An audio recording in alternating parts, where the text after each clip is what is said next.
What's going on, my friends? Welcome back to another edition of Crossing the Line podcast, right here where you can find us on YouTube. Of course, you can find us on Apple Podcasts, on Spotify, anywhere you get your podcasts. Thanks so much for hanging out with us once again. As you can see, we're down a man for the second time in 3 weeks. And guys, we don't have to play games or guessing games. This is the truth. Mike is telling you that he's away in Disney World, but it's not for fun. He's there because he got a once-in-a-lifetime opportunity. We know that Mike's a musician, right? So Disney called him this past week and said, we need a fill-in for the banjo player in Country Bear Jamboree. So that's where Mike's spending most of his time. Every 12 minutes on the dot, Mike is playing the banjo at Country Bear Jamboree. So that's where he's at this week. This might be his biggest gig of all time, right behind when he did Thon. Right behind it. It's like, which one?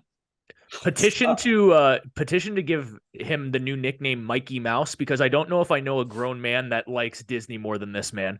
I don't know. I might have him beat there. I'm a pretty big Disney nerd too. So people, this is, if we're just airing Mike's dirty laundry, like secrets and everything. People think he moved to Tampa because of Jill, his longtime girlfriend. He actually moved to Tampa to be closer to Disney World. So I don't know if you have him beat there. You stayed in Pennsylvania for your wife. This is the least surprising thing to me ever. So, by the way, the other bit of news that we've not been able to address so far is I clearly missed the memo on today's episode.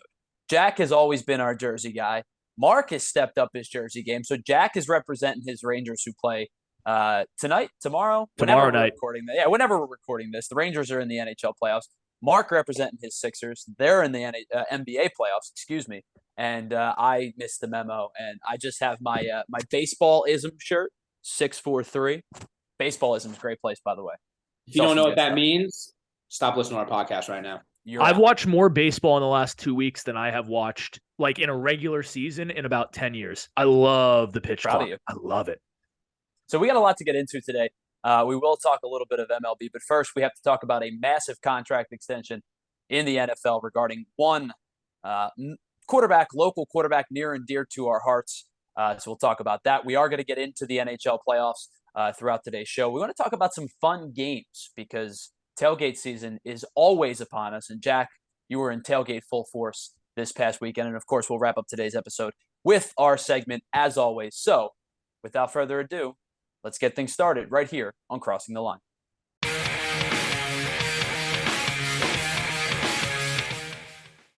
Boom. We are back. Yes, another edition of Crossing the Line podcast. Again, down a man. That's Jack Molesky. That's Mark Fignani. Myself, Tyler Zulli. And of course, the big news to start today's episode is one Jalen Hurts making 1 times $255 million, lots of dollars, as he signs a 5-year, $255 million contract extension with the Philadelphia Eagles. And we have something that we want to dive into with this conversation. But first, I just want to get your guys' opening thoughts on this, a $255 million deal over the course of 5 years for Jalen Hurts and the Philadelphia Eagles. Yeah, I think if you disagree with this deal, you're disagreeing just for the sake of clicks or trying to get view. You're Skip Bayless, basically, right? Because you can debate whether Hurts is Mike. Yeah. This is one that Mike actually would agree with. Exactly. Yeah. Thank God he's in Disney. But no, I mean, 255, I don't really care what the money is because it makes him the highest paid quarterback annually in the league, but it's not by a crazy amount. And when he's improved, how quickly he's improved, he just took the Eagles to the Super Bowl. He was one of the top 5 to 10 quarterbacks in most of the main statistical categories last year. And I think the biggest thing, right, is he's a running quarterback too. So the window with him might be slightly shorter in his career because he gets banged up a little bit more. That remains to be seen. So lock him up for his prime right now. Get 5 really, really good years out of him. And there's at least a 5-year Super Bowl window. He's a franchise quarterback. It's as simple as you pay the guy what he's worth, and he's a franchise talent. That's what the market is right now. I think we would have been stupid not to give him the money he deserved. Yeah, I think, and he's earned that money at this point. I mean, the dude has battled adversity since college. We've seen it, on our national television every single day, where it's, he's had to move schools. He's had to, show that he's worth a pro contract in general. And then last year, an MVP candidate. He's taken his team to the Super Bowl. And honestly, the Eagles are still in that win now mode. So they needed to have a guy that they can just say, here's the money, here's the keys, take us, let's go. Like, we still have a couple of guys that are on contract. We have a couple guys getting old. They're going to retire soon. We don't know how much longer Jason Kelsey is going to be our center, guys like that. You know, you give the money to a guy who's already shown that he is going to continue to get better and work harder than the guy next to him. One of I'm going to steal this from an old friend of mine. So my friend Joe used to use this analogy all the time. And I think it's really appropriate. It is more feasible to build the car and then find the driver than the opposite to be true. And the Eagles did that probably in a weirder way than anybody else, because they thought they had their car and their driver, and the driver turned out to not have a driver's license, and then forgot how to be behind the vehicle in the span of like 16 games. And then on top of that, they were in such contract hell that they had to like spit out a lot of money and get out of all this stuff, namely Carson Wentz, but a lot of other guys who were getting older and got those glory contracts, found a way to rebuild. And you got to give Howie Roseman credit for what he did, but find a way to rebuild, and then you get an unexpected driver, right? We all knew Jalen Hurts was immensely talented, but we weren't sure what kind of quarterback he was going to be in the NFL. And even after his first full season, a lot of people around Philadelphia and the national media said he's deserving of another season to be the starting quarterback, the unquestioned starting quarterback. But this is a good make or break. This is a litmus test for Jalen Hurts. And not only did he pass, he's the valedictorian of 2022, 2023 litmus tests, right? Because he was that good. There's no way that you can deny the money that he's making is deserved at this point. Yeah, that reminds me of another quote, one of my close friends. It's not the car, it's the driver. That's Dom Toretto from Fast and Furious. He's got family. He's got family, and that's all you need. I mean, Hurts has $255 million. It's a close second, but family number one. But yeah, I think that's the big consensus here, right? Is it's not like this guy didn't deserve it. It's not like you're paying him for what he could be. I mean, he could get even better, but as he is right now, he's probably worth just about what he got paid. I mean, again, he was the MVP of that Eagles team. He brought them to the Super Bowl, and he was within 3 points of beating probably the best quarterback in the league right now. So it's not like he's far off. And again, if his trajectory is any indication, he's going to take the next step in a couple of years as well. And guys, by the way, one of the things that I think is overlooked, because you look at 51 on, the annual average is 51. But one of the things that gets overlooked, listen to these numbers over the next 3 seasons. 2023, $6 million. 2024, just under $14 million. 2025, just under $22 million. Now, we're not going to talk about 2027 because his cap hit becomes almost $80 million, which is like insanity. But I think Howie Roseman and what the Eagles have done have built themselves a really nice 3 to 4 year window, like Mark was talking about, where you have the driver, you have the luxury car, don't crash. Basically, that's really what it is don't crash. Like, you are set up in an NFC where a lot of the good quarterbacks have either departed or are on their way to departing. You've set yourself up as the gold standard team in the NFC, at least for the next couple of seasons. Yeah, and I think you said, as soon as you talked about Howie Roseman, he's the number one GM right now in the league. Which is crazy. Deals that just and if you'd have asked me, man, 3 years ago, if that even, like, I'd say, he's like bottom 5. He sucks. He can't draft. He doesn't know how to make a deal. He doesn't know what we really need. Now all of a sudden it's like, okay, he's made all the right deals. He's, making smart contract moves. That's also on Jalen, I think, a little bit on this one, where it's like, he made a contract move looking at it saying, I want to win a Super Bowl. How do I win that? Well, I keep A.J. Brown here. I keep Devontae Smith here. I keep this line here. He does the things that make it easier on him at the end of the day. So one of the things that I think we want this, anytime money gets thrown around, and big money for that matter, you think about, like, where does that player, and especially quarterbacks, where does that quarterback stand amongst the best in the league? So that kind of is where we're going to get to today. Is Jalen Hurts is now going to get paid as, on average, the highest paid quarterback, the highest paid player in the history of football for now. And I think we're all in agreement that eventually Burrow and Herbert and probably Lamar are going to surpass these numbers. But I'm curious. This is where we're going to kind of begin today's show. Where does Jalen Hurts rank for you amongst the NFL's quarterbacks heading into the 2023 season? And specifically, I want to know your guys' top 5 quarterbacks heading into 2023 specifically. So we're not looking to the future. We're not talking about development any further than just next year. Heading into next year, who are the 5 best quarterbacks heading into next season? Are we giving all 5 right now? You want me to tease a little bit? I mean, I think we'll go. I think we can go kind of in a clockwise. We'll go 5 each, 4 each, 3 each, so on and so forth. I mean, can we at least, maybe, I know this is not the right way to start, but can we all agree on number 1? I think we obviously do. Yeah, I think so. It's pretty clear cut. I mean, there's no one like as good as a lot of these other guys are on the list. There's actually no one close to Patrick Mahomes, which is probably the scariest thing because he's going to be really, really good for, again, minimum 5 years, probably a lot longer than that. But yeah, I'm pretty sure he's consensus number 1. Yeah, I didn't think we're going to argue on that one at all, honestly. If Patrick Mahomes retired this moment, Patrick Mahomes is a first ballot Hall of Famer. 2-time Super Bowl MVP, 2-time Super Bowl champion, MVP, almost 200 touchdowns in his career already. And like you guys said, there's no visible signs of slowing down. Last year, you take away Tyreek Hill and people say, is there going to be a regression for the team? There was no regression. They didn't really have a run game to speak of until Isaiah Pacheco stepped up late in the second half of the season.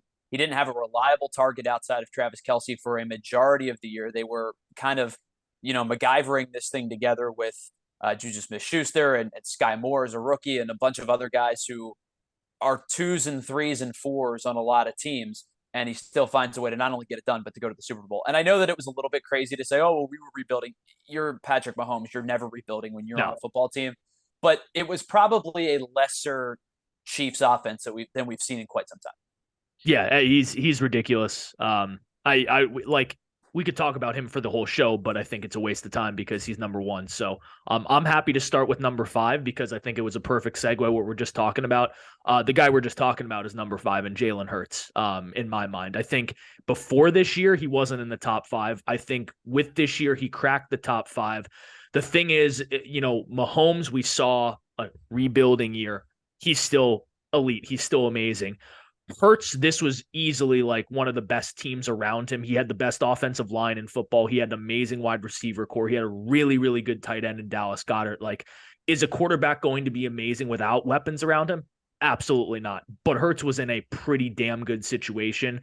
That being said, he made the most of that situation and then some. I just don't think I can put him above anyone else on this list right now. Going in this year, he's a clear-cut top 5 quarterback, but no higher than that. Mark? I mean, that's fair. That's fair. I don't agree, but that's fair. Screw you. I want to put an honorable mention in right before I say my number 5, because this is somebody that I think by the end of the year, and it's something we talked about right before we even started, by the end of the year, this guy will be in the top 5. I don't know if any of you guys are going to put him in there, but he could be. Trevor Lawrence, honorable mention. I think that guy is showing that he is the real deal. I think I was one of his biggest haters coming into the league too. I used to make fun of him relentlessly because I thought he was going to suck. Honestly, I thought he was going to be terrible. But I think he's one of those guys that he's gonna show out a little bit this year, or he's going to completely make me look really smart and he's going to suck. We'll see. But I think he's going to crack the top 5. Now, my number 5 is going to be Herbert, though.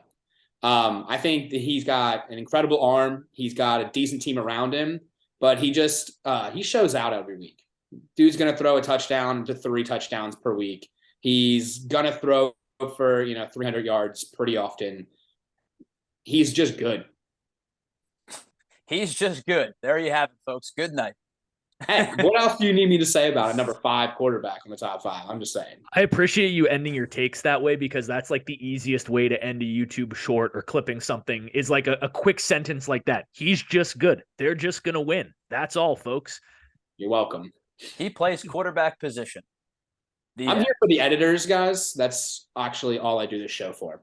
So I think that there are a couple of quarterbacks who heading into this season, are almost unknowns because of their situations.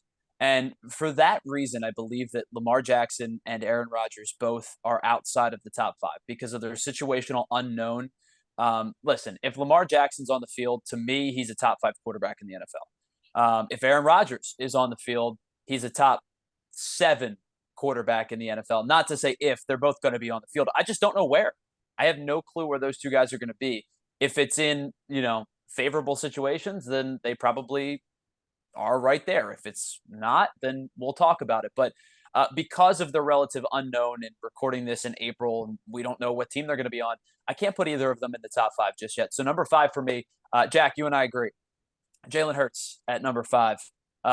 Massive step in the right direction. Last year, I had him at 19 heading into the season. And I thought that might have been a little bit generous just because I thought that the ceiling was there, but the floor was also low. I mean, it's fair. The floor was low heading into 2023, but the ceiling was enormous. And he proved that he's much closer to the ceiling than he'll ever be to the floor this past year. But I think that there are a couple of quarterbacks that I believe currently are better than Jalen Hurts still after one phenomenal season. So I'm going to take Jalen Hurts at five. Yeah, he actually made an even bigger jump for me. He was unranked last year and then number five because I didn't make a rankings. So huge jump for Jalen Hurts, actually. Everybody on this list made incredible jumps. It's going to be insane. I mean, Mahomes went from unranked to number one. Biggest jump in the history of my rankings. No way. Yeah, number four. What do you do when you go when you go from one to one? Because Mahomes was one for me last year and he's one again this year. You keep making that money. I mean, and win another ring. That's all you do if you're Patrick Mahomes. Number four, Mark, I agree with you. He's a top five quarterback. Number four for me is Justin Herbert. I think that if he didn't play on the Chargers, he might be even higher because the Chargers find weird ways to lose games, and I don't think it's largely Herbert's fault almost ever. Exhibit A being the first round of the AFC playoffs last year where the Jaguars came back from an unbelievable deficit to beat the Chargers. I don't care. Herbert couldn't have done anything more in the first half. And then the defense was like, nah, man, we need just a little bit more out of you. So yeah, I love Herbert. Biggest thing for me with Herbert as well is I don't think ever in his time with the Chargers has he had his full complement of wide receivers. Keenan Allen is always out. Mike Williams is always a little bit injured. He hasn't ever been able to get into consistent rhythm with some of those weapons. And, I think Emmanuel Acho was the guy that said, oh, he's a social media quarterback. Yeah, because he makes some damn good throws and good throws go viral, but he also does a lot of little things that people don't see. And he's big, he's durable, he's going to be around for a long time. I love the upside, but I think he's already in the top five. I agree with that. Yeah, because you put him five. Well, yeah, but it's the only thing I'm going to agree. And I feel like when I do agree with you, Jack, I have to say it because it's so rare. I love you. The next three, I've gone back and forth with all over the place because really the next three that I have are pretty interchangeable. I think that and I don't say interchangeable because they're similar because they're very different quarterbacks. I think all three of these quarterbacks play a very different game. I think they bring different things to the table. And I think at number four, I'm going to go with, man, it's tough. I'm going to go with Josh Allen.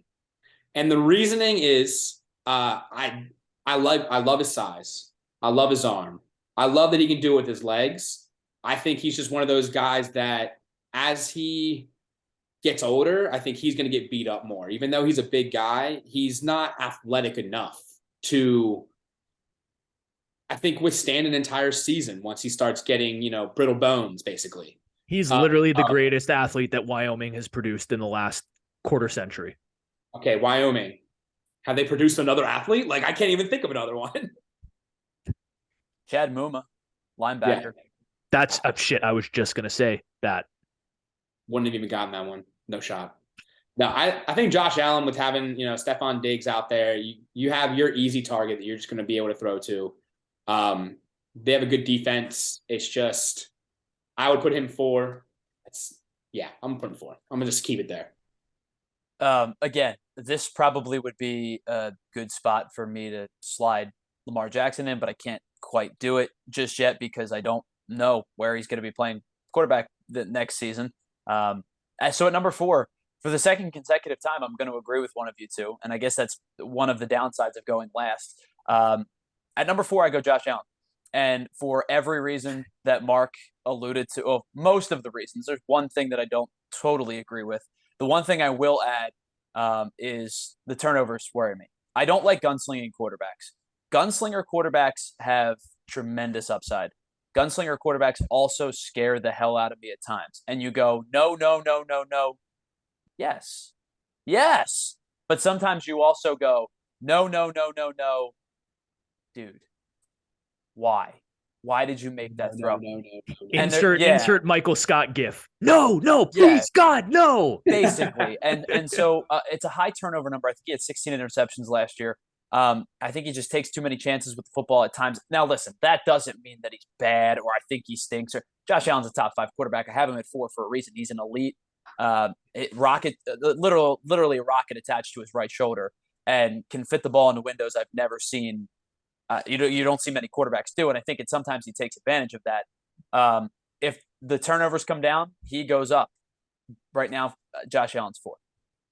Yeah, I think this is a good segue because I'll just complete Josh Allen. We all knew he was going to be in everyone's top 5. I think that was a pretty easy guess. Yeah, I put him number 3. I think the one thing that you might have disagreed with, Mark, I think he's the most physically gifted quarterback on this list. I think he's an incredible athlete. He's an incredible athlete. I'm telling you, he's getting injured this year. It's going to happen this year.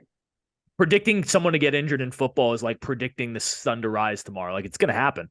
He hasn't been injured. But injuries he got a little banged up. He gets a little banged up. Look, I think he's incredibly physically gifted. The turnovers scare me. But again, like the upside is there. There are very few quarterbacks who can go toe to toe with Patrick Mahomes and win a game for you outright against him. Josh Allen is one of those few guys, and I think he's not one that needs like a lot else around him. He could go out and he could put up 400 yards and run for a touchdown and throw for 4 touchdowns. So he's number 3. Again, that decision making, especially in the red zone, it does bite him, and you almost hope like it's going to happen. So get it out in like week 5 and week 7, and then just play your best football down the stretch and win in the playoffs. But that being said, there are like 3 teams in the league that wouldn't take Josh Allen as their starting quarterback for the next 5 years. So he's a pretty clear-cut top 5. I have him at number 3, just slightly edging the 2 guys I had behind him. Atlanta Falcons, Tennessee Titans, Las Vegas Raiders. Those are the 3, right? Correct. Okay, that's what I thought. Honorable mention, Cleveland Browns.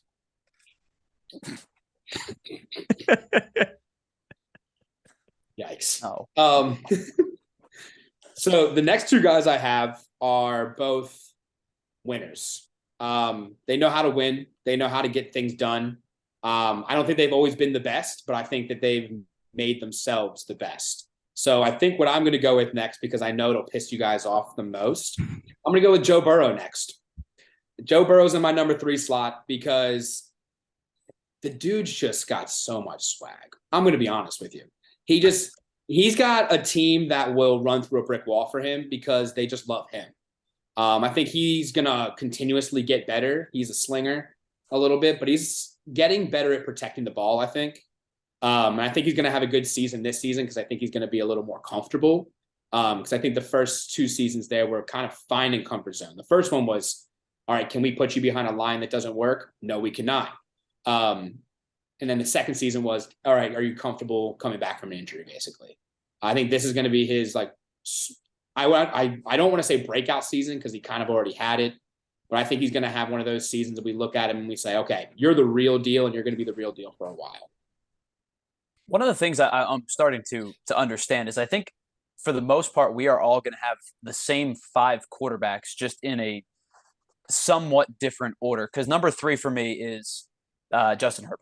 And the reason that I put Justin Herbert over Josh Allen is because of the fact, 2 reasons. The turnovers are less. It's 10 interceptions to 16 interceptions. And that one season doesn't make or break. And I understand that that's, not every interception is created equal. Sometimes one bounces off a receiver's hands or you're trying to chuck something up late in the game. So I understand that they're not all created equal. But the reason that I put Justin Herbert over Josh Allen is because I still believe that Justin Herbert is ascending. And I think Josh Allen is not. And that doesn't mean that Josh Allen's getting any worse. I think that the quarterback that you saw Josh Allen be last year is the quarterback that Josh Allen's going to be for another 5 seasons. That 5-year window we talked about, which is an elite level quarterback. The other thing is Sean McDermott greater than Brandon Staley, one of the worst coaches in the NFL. I mean, and if it weren't for Nathaniel Hackett and a couple other guys, probably would have been one of the worst coaches I've seen this past year. Justin Herbert wins in spite of his coaching staff. Justin Herbert wins in spite of the fact that he has, and I say wins, obviously they didn't make the playoffs, or they made the playoffs and lost in the first round. But I think that Herbert's still ascending. And the way you spoke about Joe Burrow this past, this last couple of minutes, Mark, is the way that I speak about Justin Herbert. I think he's going to continue to ascend. He's my third quarterback on the list. Yeah, I appreciate the difference in breakdowns here. Always, 10 interceptions, 16 interceptions. Mark's like swag. That guy's got swag. Listen, we know he got the stats. We know you got the stats. I've got what the people want. All right. I got what the people want to watch. Yeah. And Joe Burrow has what the people want too. Yeah. I mean, if people have been paying attention at all to this segment, then it's pretty easy to guess and know who my next guy is. And that is Joey B. Yeah. Swag. Also just damn good decision making, plus arm, deceptively good with his legs.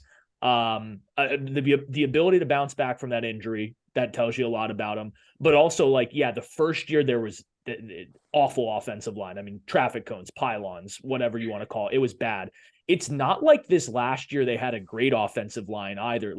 I can only imagine what Joe Burrow would be doing if he had the protection that Jalen Hurts got from the Philadelphia Eagles offensive line. He would have thrown 50 touchdown passes easily. I think he's perfect. He's calculated. He's got great decision making. And then if you don't want to go X's and O's and quantify anything, you saw what he did at LSU. He just wins, and he's really good at it, and he likes doing it, and he likes you to know that he's really good at it too. And I think you got to be cocky to be a good quarterback in the NFL. Some guys show it a little bit more or less than Joe Burrow does, but he knows he's good, and he's not afraid to show it. And that's not just what you want in terms of physical skills. That's what you want to watch Sunday in and Sunday out if you're an NFL fan. He's just fun to be a fan of. So he's number 2. And again, we know our clear-cut number 1, but I think Joe Burrow has a chance to at least come the closest to Mahomes of any of these guys on the list over the next couple of years. Real quick, if we're going to say some crazy stuff there, I don't know, man. I got real worried when you started saying that. If we're using that as measurement, that will to win, that desire to win, and that swagger to be able to go out and do it, Jalen Hurts then moves to 4 for me. He and Josh Allen flip, because Josh Allen is a damn good ball player. But if I'm saying who do I want leading the Mud Dogs at halftime at the Bourbon Bowl, you know what I mean? I know that sounds ridiculous, but you know what I mean?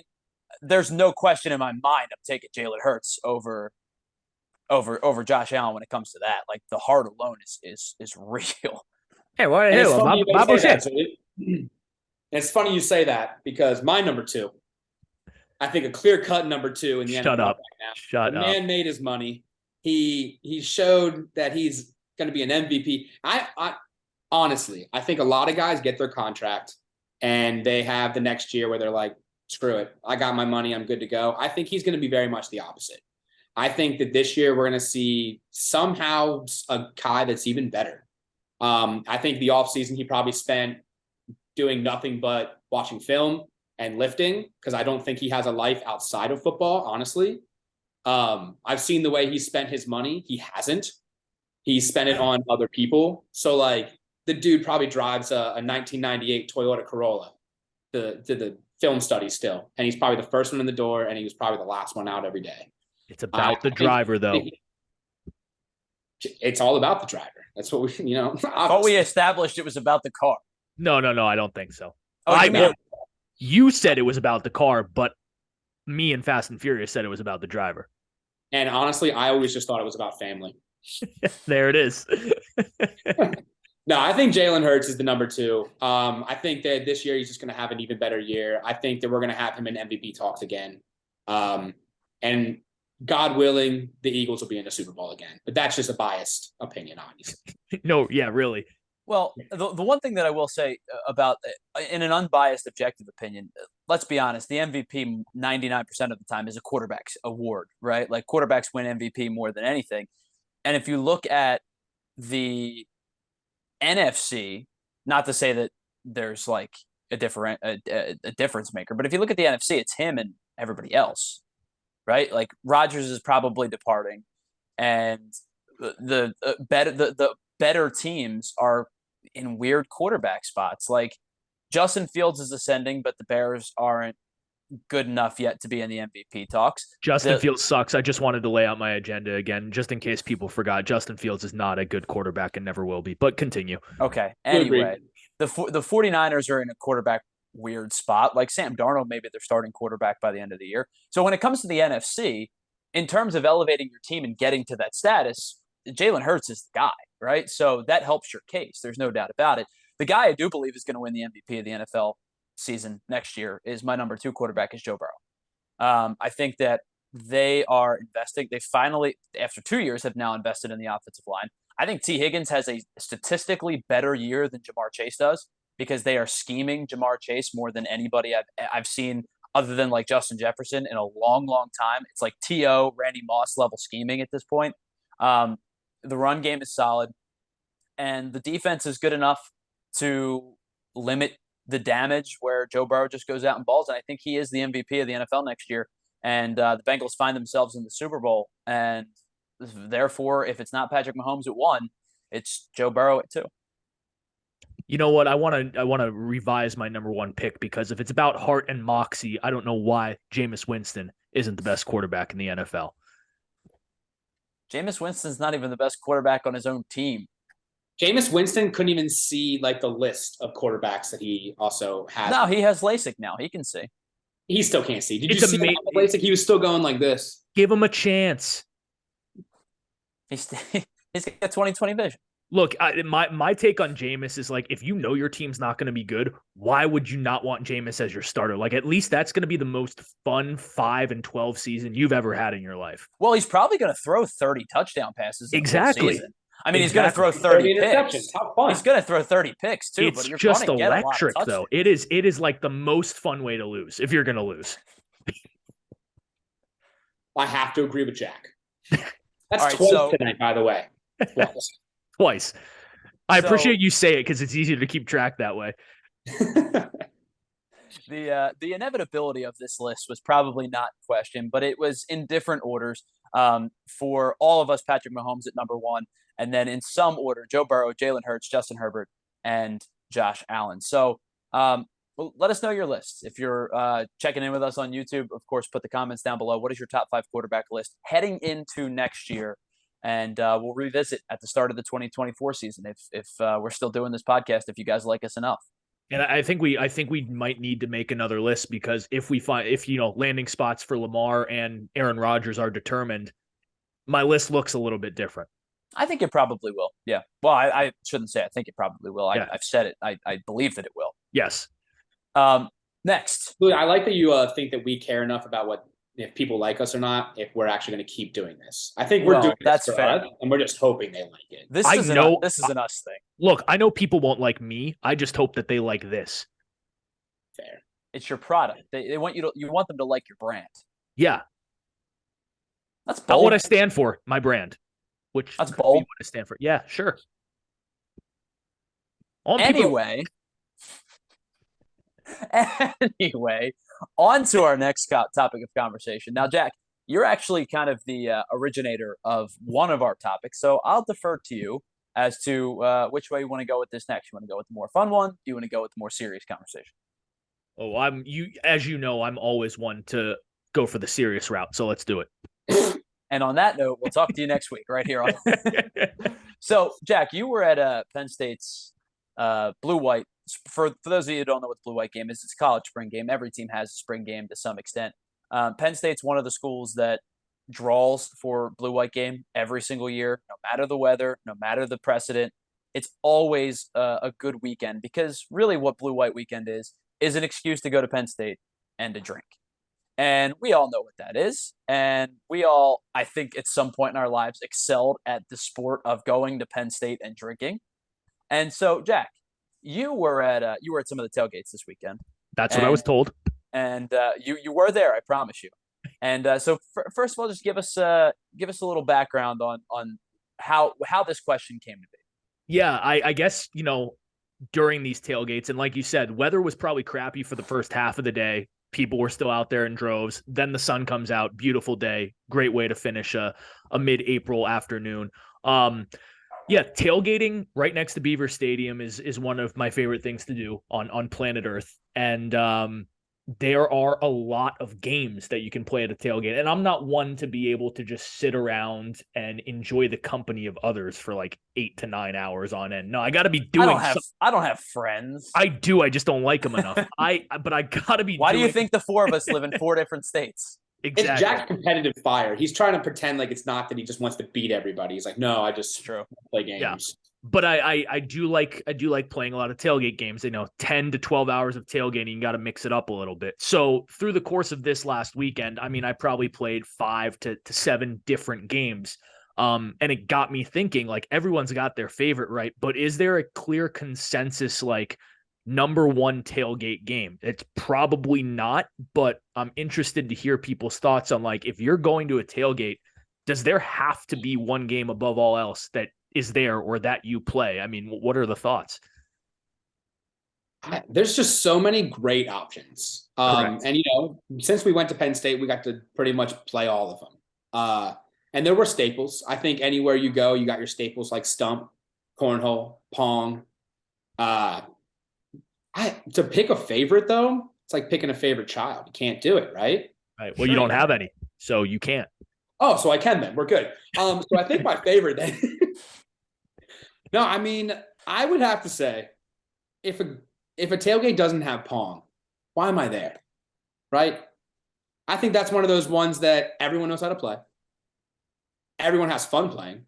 There's different rules, obviously. We all have our different rules, our house rules and stuff like that. But at the end of the day, you go anywhere and Pong's there, you're going to have fun. Yeah.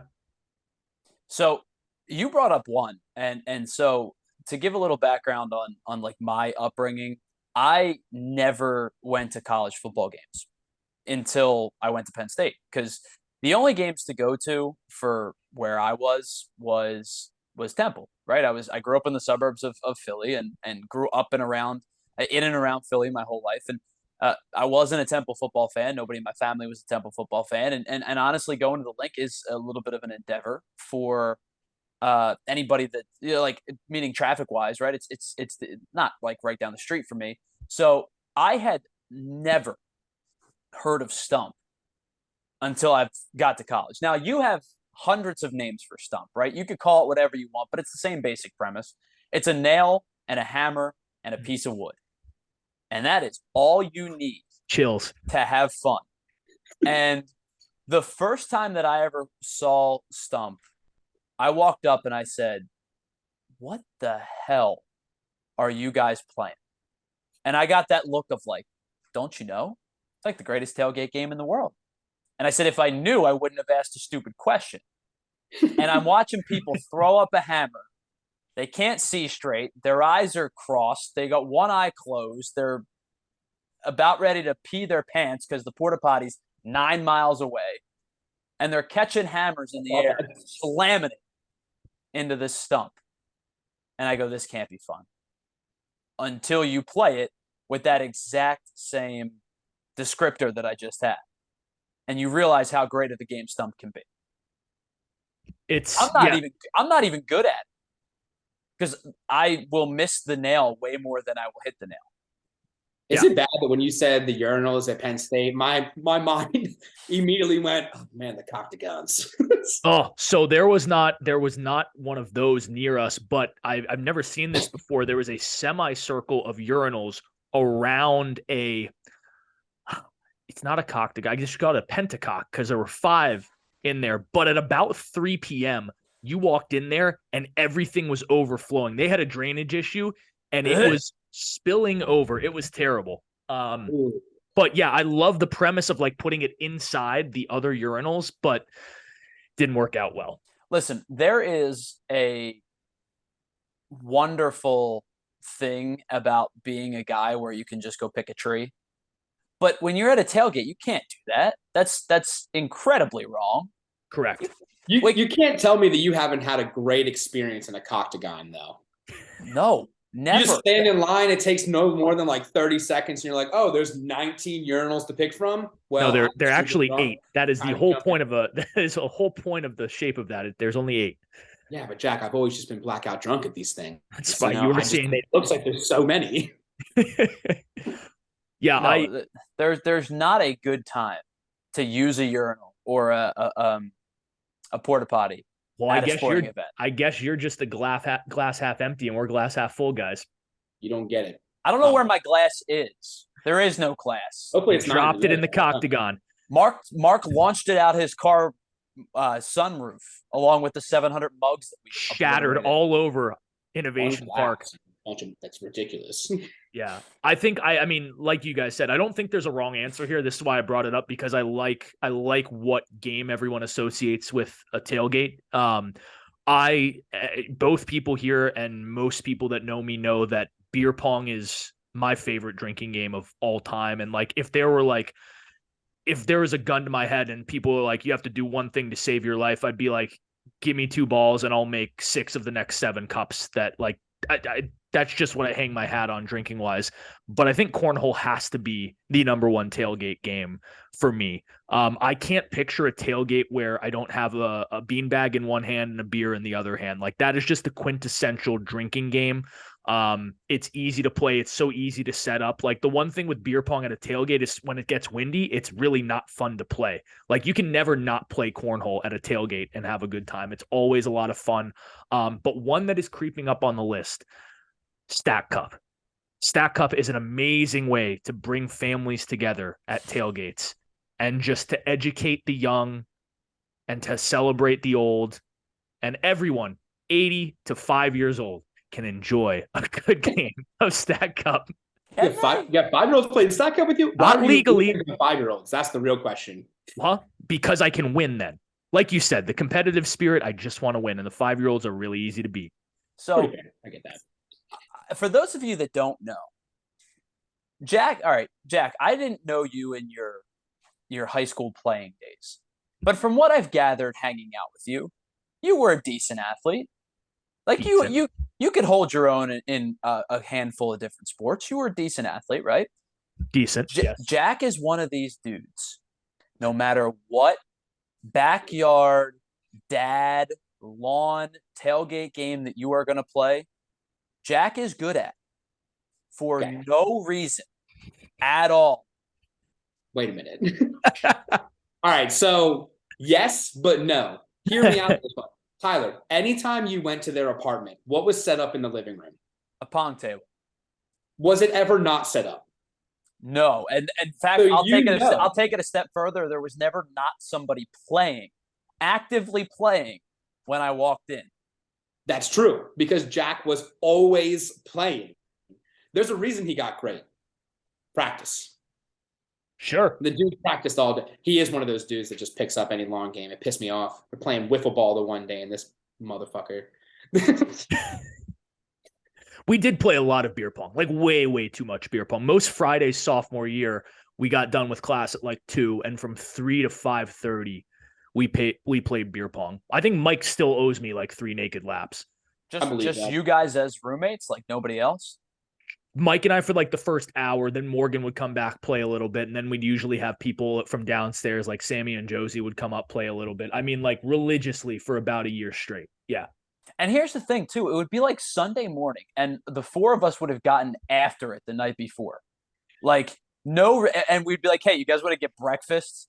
And it'd be like 9:30 in the morning. We'd all stumble in half in the bag still. And there's Jack. Buckets. Beer in hand. You're like, dude, it's 9 a.m. You good?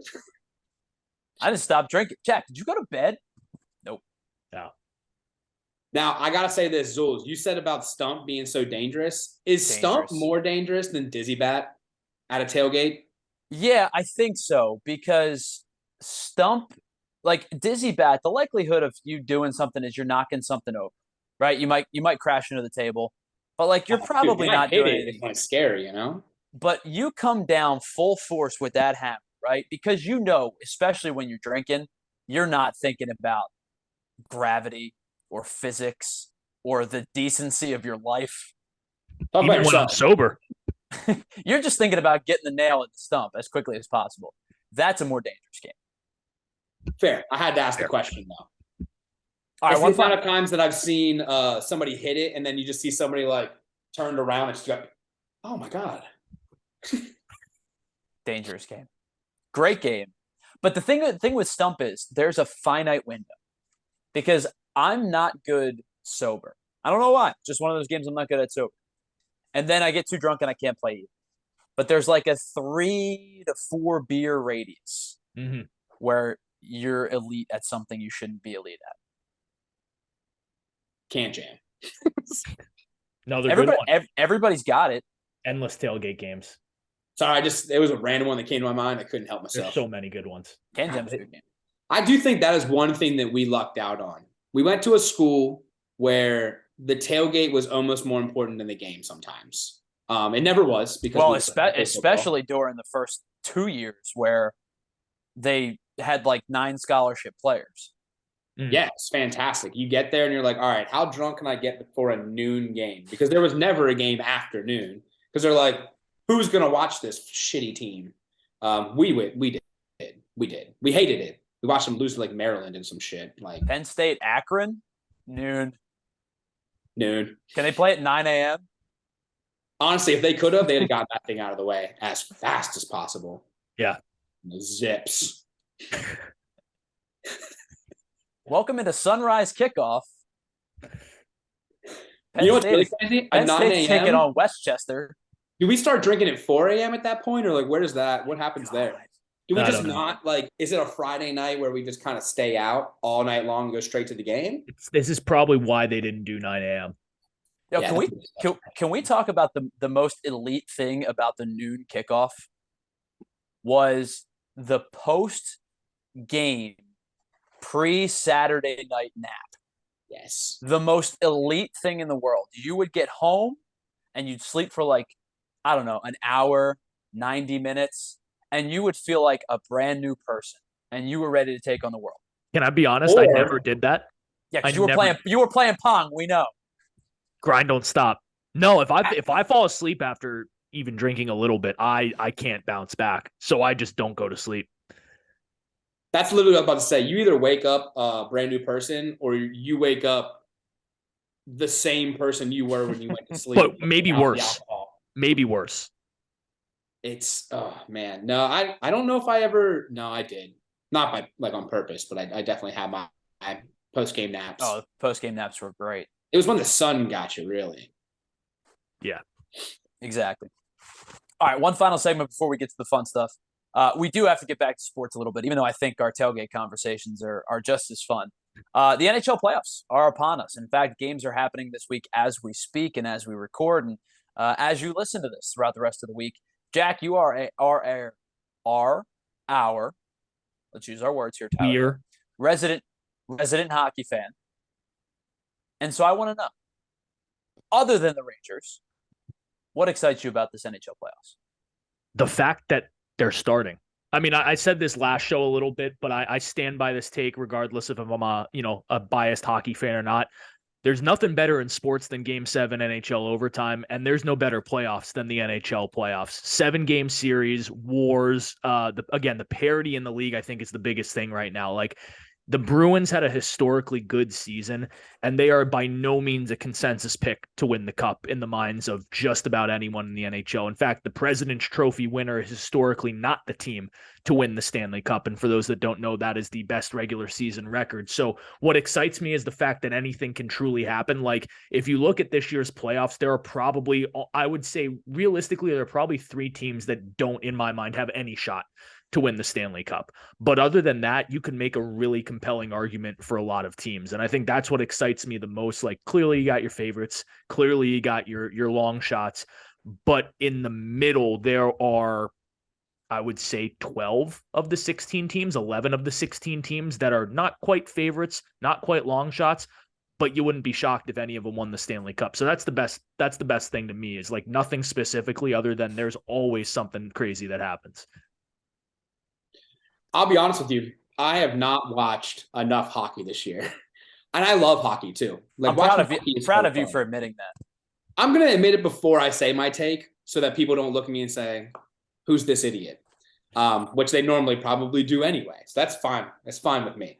Um, no, one thing I have watched is just Connor McDavid. I continuously watch his highlights. Anytime I see him on ESPN, I will stop what I'm doing and watch what he did today. The dude's a magician. The dude is incredible. We've talked about it before. And, I'll be honest with you. That's why I kind of, I was going to say the Bruins just to take it really easy on any kind of predictions I have. I'm gonna go for the Oilers. Let me see Connor McDavid get himself a cup. Look, I don't By himself too. So Yeah, I think if you're not rooting, unless you don't like the Oilers and you're a fan of someone else in the West, if you're not rooting for at least multiple rounds of Connor McDavid, you just don't love hockey. Because, like you said, the dude is just must watch television. Yeah, I mean, listen, we had that argument a couple weeks ago about Ohtani versus McDavid, and regardless of which side you're on, you'd be a fool to not want to watch Connor McDavid play, and I think you'd be a fool to not want to watch Shohei Ohtani. Like, you know what I mean? We were arguing, but it was fun conversation because they're two elite players. Connor McDavid is, to me, the most talented player to ever walk the planet. And I've said that before, and I will say that again. And to have a player alongside of him and Leon Draisaitl, who of course he makes better, but Leon Draisaitl is a damn good player in his own right. And the Oilers are a team that finally have come out of that run of Niall Yakupovs and Ryan Nugent-Hopkins, and you look watching these guys get first overall pick after first overall pick, and you finally nail this one because it was the no-brainer, but you get it right and the kid can freaking play. They're just an incredibly enjoyable team to watch. They're 22-5-5 since February 1st. Like people are saying, oh, you're picking them because it's Connor McDavid. No, it's because they've been one of the best teams in hockey since the beginning of February. So I broke this down on my list. I have three favorites, three teams that I think should be considered favorites in this year's NHL playoffs. The Bruins, for all the reasons we mentioned last show. Historic regular season, top to bottom, they are probably the deepest team in the league. They have two top 10 Vezina candidates for best goaltender in the league. There's not a weak point on that team. Jim Montgomery is going to run away with Coach of the Year. Oilers, for the reasons, not just Connor McDavid and Leon Draisaitl, but the fact that they're 22-5-5 since February 1st, and they are truly one of the best teams in the league. And then as long as there's not a big drop-off, you can't not put the defending Stanley Cup champions as one of the favorites in the Colorado Avalanche. I also believe that the West is a lot weaker than the East this year, so the Avalanche will have an easier path. So those are my three favorites in this year. Again, like I said, there are probably, you can make an argument that another team is a favorite, but I think those are the three, in my mind, clear-cut teams that should be favored over anyone else to make it to the Cup at least. Well, and I think too, to not only to play off of the elite level goal scoring, and you talk about those three teams, when it comes into playoff crunch time, and you are seeing a team 4, 5, 6, 7 times, I often, unless there's just an insane difference between one team and the other, I will often lean towards a team with the goaltender that I can trust. And while a lot of the goaltenders in these playoffs have really great numbers, like I think about a team that is very, very talented. They roll 3 lines deep. They have a decent defense, but I don't know who to trust amongst Antti Raanta and Freddie Anderson for the Carolina Hurricanes. Like, they both were good this year, but who's going to be the guy? You can't. There's no feasible way to me that you can split a goaltender situation come playoff time. And they did a really nice job of helping each other out, but like a team like Carolina, how can I trust them until they get the goaltender, the one goaltender? Well, you can, but I think even more than that for Carolina, it's Andrei Svechnikov, done for the year. Max Pacioretty, done for the year. Two of the guys that on a team that doesn't necessarily have an elite sniper, two of the guys that you really counted on to fill the back of the net are not on your team. Carolina is an analytics darling. They possess the hell out of the puck. They get a ton of shots because of that on all these stupid stat boards that the deserve to win a meter, the expected goals for. They're always beating teams. VORP. But the key, VORP. I don't even know if hockey has VORP. I might have to find another favorite sport. But the key thing that Carolina doesn't do that the advanced stats don't account for because they look over the most basic stat is like in the playoffs when the goaltending and the defense is tighter, they just don't have guys that can quite simply put the puck in the back of the net consistently. And that's why I think Carolina, to me, the best first round series is Rangers Devils. I'm a Rangers fan. I'm rooting for the Rangers. They're my pick, but it's a damn close series. And I wouldn't be shocked if the Devils won. And to me, I think the winner of that series coasts to the Eastern Conference Final. I think either team will beat Carolina in 5 games, maybe 6 if it's really stretched out. And if somehow the Islanders make it past Carolina, they're going to dominate the Islanders as well. I think those two teams are so much better than the other matchup. If Carolina had Svechnikov and Pacioretty, might be a different story, but Rangers Devils, winner of that to the Eastern Finals. All right, guys.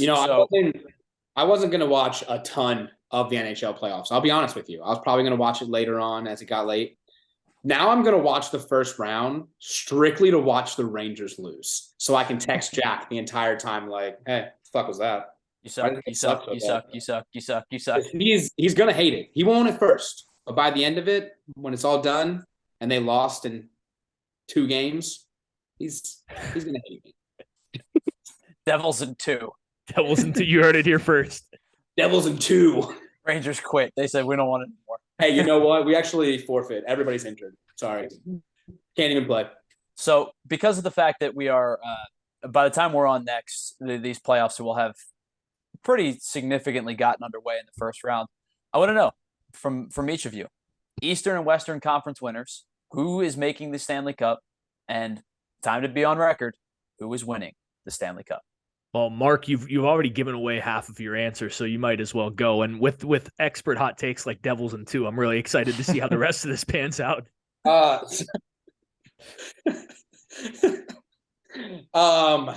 Gosh. Thrashers in 3, baby. North Stars over the Nordiques. Final answer. California Golden Seals. Beautiful, beautiful jersey. They are nice. That's a good one, actually. So give me the Oilers, obviously, because I already kind of gave that part away. Give me the Bruins. And makes sense. Oilers in 6. Wow. Best player in the world over best team in the world. I like it. How about that? I'm here for the players. I hate the teams. Also, fuck the Bruins, if I'm being honest. I hate the Rangers, but I really hate the Bruins. Do you hate the Bruins more than you hate the Rangers? I think I do, honestly. I honestly think I even might maybe hate the Islanders more than the Rangers. But they're kind of like the Mets, where you don't have to worry about them too much. What about the Devils? They're, again, I feel like we haven't had to worry about them since the 90s. So I hate to break it to you, but you're gonna have to worry about them for a long time to come. They're gonna be damn good. I'm just not worried in general. The Flyers are gonna suck for a real long time, I think. So. There's no worry. There's no worry. They're the one team that I can count on not making me feel bad, at least. That's the only Philly team that's not gonna break my heart because I just know they suck. Fair point. Jack, Eastern and Western Conference Finals. I've gone back and forth on this a lot. I feel like I'd be labeled as biased if I picked the Rangers. If the Rangers make it out of the first round, like I said, they're going to the Eastern Finals. Edmonton is my pick out of the West. I think that eventually the best player in the world has to make it to a Stanley Cup final, right? So this is the year I'm going to hedge my bet and say that Connor McDavid eventually does. I think there are a couple teams that could take him down, but realistically, they're probably they're one of the 2 best in the West. This is going to come back to bite me for sure. But Toronto out of the East. Once again. Yeah, right. So once again, eventually it has to happen, right? Who knows? This is the weakest Tampa Bay team we've seen in a long time. Vasilevsky can steal a series, but Toronto should beat them in 6, and I wouldn't be shocked if it's 5. Tampa is under 500 since the trade deadline. They're bad. They're bad right now. Boston, I can't pick a President's Trophy team winner. So I'll think Toronto finally exercised the demons and beats Boston. But that being said, you know what? Fuck it. Toronto. Curse is over, baby. Maple Leafs win the cup. They are one of the 3 deepest teams in hockey this year. I truly believe that. And if they can get past Boston, the momentum that creates, I think they ride it all the way through the finals. And they're a better team top to bottom than Edmonton, so they'll beat them. I have exorcised the demon. Toronto is saved. So I thought I was going to be the hot take guy. Nope. And my hot take was I don't think the Bruins get out of the second round because I also believe that they're going to lose to the Toronto Maple Leafs in the second round of the playoffs. With that being said, I am not taking the Maple Leafs to go to the playoffs. And since you won't do it, you coward, I'm going to do it for you. Not only are the New York Rangers going to go to the Stanley Cup Finals, the New York Rangers are going to win the Stanley Cup Finals. And I hate saying that just as much as last week when I said that the Boston Celtics are going to win the NBA Finals. I really want to go wash my mouth out with soap like they did in Christmas Story. Bad soap too, like dollar store soap, because it's gross.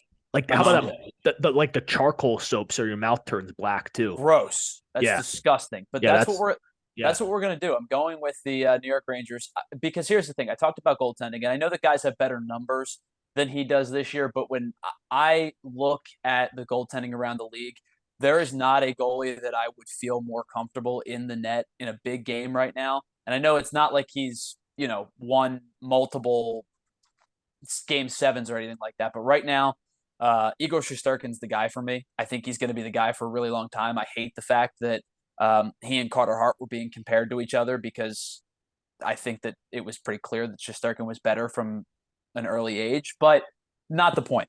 I'm going to go with the Rangers, and I am also taking the Edmonton Oilers as well. I will take the Rangers to beat the Oilers in 6 games. You know what this means? Kings in 7. Edmonton's not making it out of the first round. I've seen Jack pretty happy. I've seen him in some of his happiest moments, probably. I've never seen him so happy as to when you started saying that. I saw his face just glow. He's like, "You're a coward, first of all." Is it? I mean, like the Rangers, to me, they aren't the best team in the Eastern Conference. I'm a fan, but I'm not crazy. I think they're probably the 3rd best team in the Eastern Conference. They could win it all because of Shesterkin, but it's going to have to be because of that. I mean, listen, I'm not going to sit here and compare it to Tampa Bay because that's unfair because the Tampa Bay teams of years past have been elite. But you've seen Andrei Vasilevsky steal games for them. You saw Pekka Rinne steal games for Nashville over the years. You've seen goalies get hot and ride waves. Jonathan Quick was one of the sole – now, listen, again, not the sole reason. Anze Kopitar, that group was incredible. But Jonathan Quick probably was the reason the LA Kings won the 2011 Stanley Cup. Sometimes you get a goalie on a roll and it clicks. And I think Shesterkin's that guy this year. Well, I hope you're right, Zuli. Shut up. Oh, God, I can't wait to text you when they lose in the first round. But it doesn't make me feel any better because then it means the Devils are advancing, and I don't like them either. Yeah, but then Jack will be sad. That's true. Right? I'll be sad. I'll be sad for like a week. But this is truly one of those series where last year I went in and I was like they should, and I really want them to beat the Penguins. I really want them to beat the Devils. But again, I've got respect for the Devils. I think they're a damn good team. I wouldn't be shocked if they won. I think the East is so good this year. It's going to be tough. I agree. I think it's significantly better. I'm just telling you that's how I feel. And I feel that team can ball. Oh, they can ball. I hope they do. See, what's his when we were talking about beat the Nets, they took a 2-0 lead. When we were talking about Joe Burrow, right? He can ball. The Rangers can ball. We'll see if Patty Kane has one more ride in him. Mark, it's time. All right, gentlemen. Special segment time. It is segment time, and we are down a man with Mike today. However, for those of you that know our group, you know that Mike is our musician of the group, correct? Like, he is a recording artist, right? Like, the kid is good, and the music they produce, while it's not my style, I will admittedly tell you, is very, very enjoyable. However, for those of you that may not know, young Tyler was also in a band. Oh, I know. You know, but they don't know. And so young Tyler was in a band that could best be described as, I would call us a pop punk / emo type band. So 2000s band. Yeah, very, very 2000s-y, songs about high school breakups and stuff like that. Anyway, I have a list of lyrics here. Some of them are by well-established bands. Some of them I wrote, and you guys got to decide which is which. I love this game. All right, so because you know what? Well-established bands write some god-awful lyrics, and I'm not saying you wrote god-awful lyrics, but I'm just saying I did. It could be tough to tell.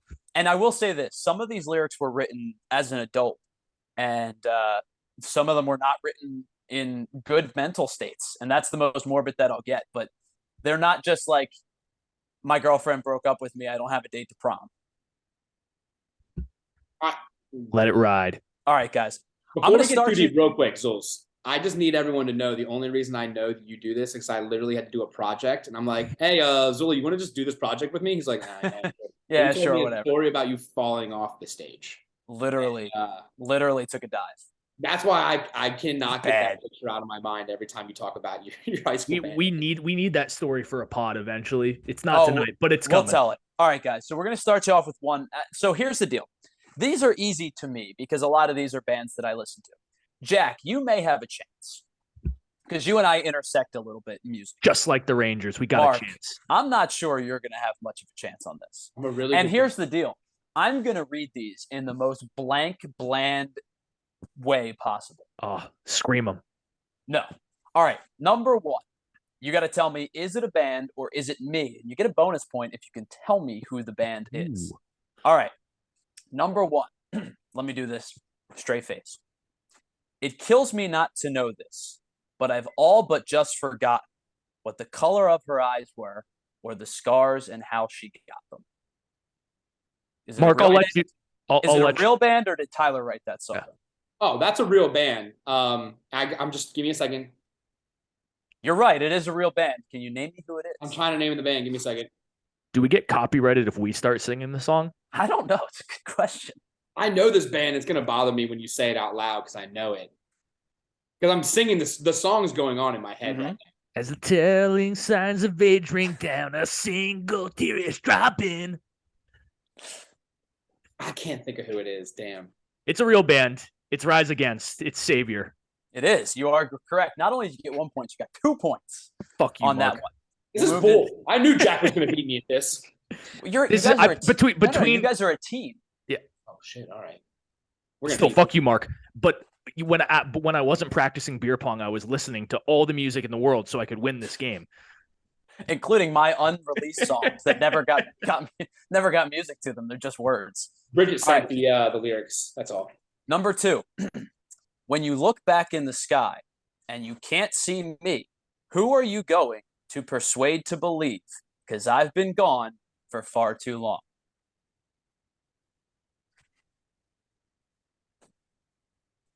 What do you think, Mark? I'll be honest with you. Just I want to say that's a Zuli lyric. Zuli's probably thinking there's no way that they think I go 2 real songs in a row. So they're going to go Zuli, which is exactly what I'd want them to do. So I'm going to go real song in a row. So it's Zuli. So, wait, are you picking me or are you picking? I think it's Zuli. Wow, right? 2 for 2, guys. Well done. Fuck yeah. How about that? Now, I confused myself, but now you're playing head games. Yeah. All right, let's move on. Number 3. I gotta do the cough to make myself. Here we are, outspoken. Shattered dreams leave us all but broken. Scattered memories of past, fragments of our lives that never last.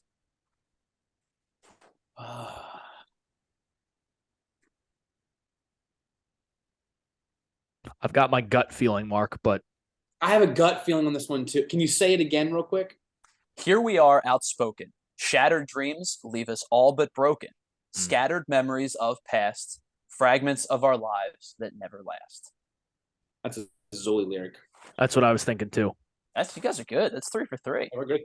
So really, real quick, by the way, we have to decide the underlying factor of this is young me might have needed to go see a therapist. Yeah. Oh God. That's fine.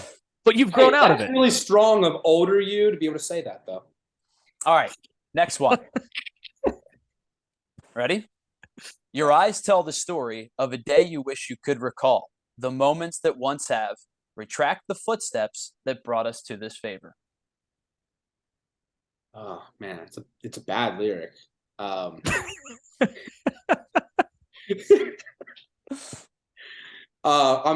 wish it was Zuli, but it's a real band. I don't think so. I think he's such a smart motherfucker. He'd go 3 in a row with his own lyrics. What if the test was the first one so easy that it's a real band and nothing else is a real band They're all after? just me after that. I'm gonna go Zuli again because every time it's a real band, I want to try to be able to guess that real band. I don't know this song, so I'll say Zuli. But if you feel strongly about it, Mark, I'll be willing because we're a team, which I didn't know. I don't feel that strongly about it though. All right, Jack, I'm on plane. Let's go. It's Zuli. Zuli. Should have listened to I was Mark. right. It's a real band. Knew it. That song is called A Favor House Atlantic by the band Coheed and Cambria. Okay. All right, next one. We lost you long ago along the way. I never thought I'd be here without you. And every time I think about the way, I think that maybe I'm better off still. Now, granted, guys, you have to understand, like, there's intonations to these songs. I'm reading that, and you're like, that's terrible grammar. But that's not how music always works. That's not what I was thinking. I'm just trying to guess a 50-50 question. That one felt real. That one felt real as well. I'm going to go with it's a real band. It is a real band. That song is called Pulling Pianos from a Pond by Cinematic Sunrise. Ooh. Say that name again. What was Cinematic Sunrise? No, Pulling Pianos from a Pulling Pond. Pianos from a Pond. Peter Piper picked a peck of pickled peppers. All right, 2 more for you guys. And I'm going to give you both of them right now. You got to just pick which one is which. All right, here's the first one. They say the road to hell is paved with good intentions, but the road back to you is nothing in compare. I've never journeyed so far with so little success. The second one. I'm throwing away pictures that I never should have taken in the first place. And it's cold in my apartment as I'm changing all the colors from the brightest reds to grays. Well, he just told us it was hot in his apartment. It is warm in this room. Tell us that. Wait a minute. This changes my answer all of a sudden. Were you thinking first one Zuli, second one real, or other way around? I was thinking other way around. I feel like I've heard the lyrics from the first one for some reason.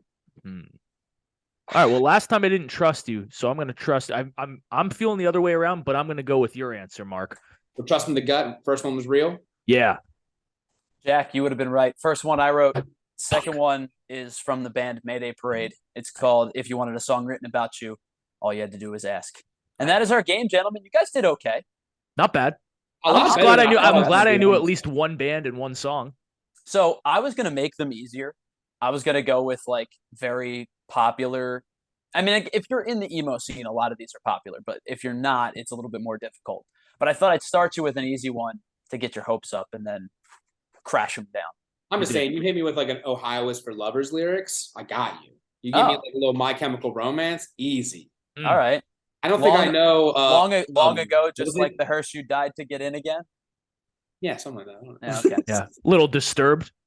No, mommy, don't do it again. Don't do it again. I've been a good boy. I've been a good boy. That's how I would have had to read that. Oh, wah, ah, ah, ah.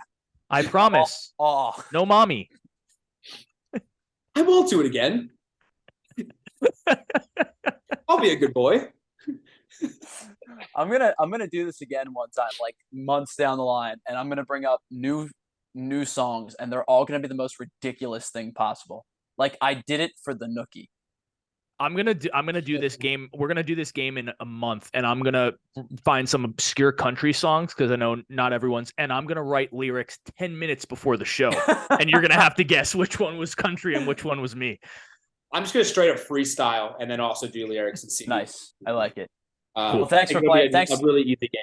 Thanks for playing my game with me, guys. I think you got. I think we did 8, and I think you got 5 of them. Not bad. Yeah. But then 7 points because we got 2 points on the first one. Correct. So let me know how you did. If you played along with our game, tell me if you're a part of the emo fan base like I am, and if you got any more than these two guys got. But I got to give you guys a lot of credit for your successes. 5 out of 8, not bad.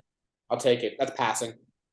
All right, guys, we're going to wrap this podcast up for the week. This was a lot of fun. Thank you to everybody that hung out with us. If you are on YouTube, do us a favor and hit that like button. Of course, drop a subscription if you don't mind. Our goal this month was to get to 40 subscribers. And guys, we are just one away from our subscription mark.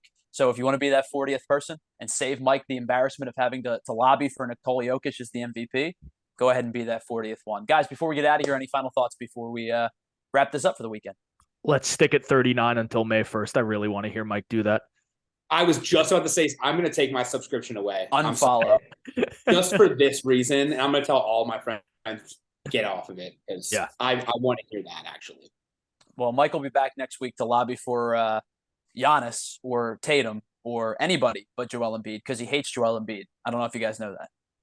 He hates he also hated Bryson Stott for the first 5 innings of the Phillies' first game, and the man hasn't gone a game without a hit since. So